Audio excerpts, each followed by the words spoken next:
Nggak, pokoknya kalau CV, tapi awalnya emang jelek banget. CV dulu tuh, sama kayak Okta ya, kayak CV-nya pakai Canva, terus ada muka, terus kalau, apa, kita rating tuh skill English kita tuh kayak berapa ratingnya, terus skill communication berapa ratingnya, dan lain-lain gitu. Nah, terus setelah itu tahulah soal, benerin kayak ya udah, eee, tapi benerinnya pun perlahan-lahan karena, pas event Mmm. daftar di Shopee itu pun nggak tahu juga soal, ATS tuh nggak tahu.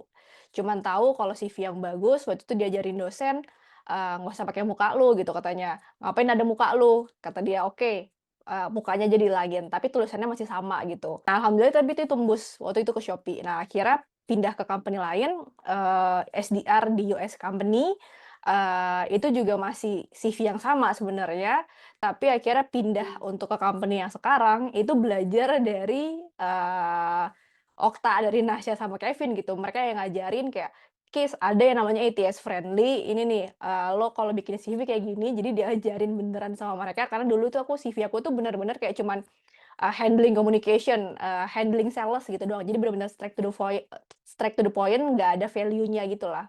Terus diajarin cara bikin ATS friendly, nah itulah CV itu yang bikin aku tembus ke company sekarang di UK base, gitu. Jadi ketika kita nulis value, responsibility kita di each company, itu tunjukin profitnya berapa sih, revenue-nya berapa sih, kliennya siapa aja sih, kayak gitu. Jadi diajarinnya itu bahkan dari sama Kevin, sama Okta, sama Nasya waktu itu untuk bikin ATS friendly, alhamdulillah tembus ke company ini. Jadi iya, karena kita dulu tuh nggak tahu ya, Kak Akis, CV-CV yang powerful kayak gini.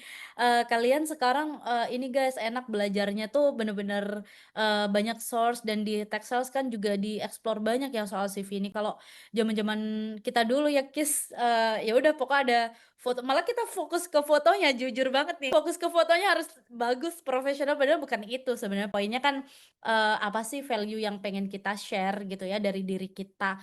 Yang namanya ngelamar jadi sales, posisinya kan untuk menjual. Ya kita harus nunjukin kita bisa jualan dengan cara menjual skill kita ketika interview gitu. Jadi kayak itu living proof-nya nih, saya aja bisa menjual diri saya ke Anda, Pak, pasti saya bisa jual produk saya. Intinya gitulah ya, kayak bahasa gampangnya.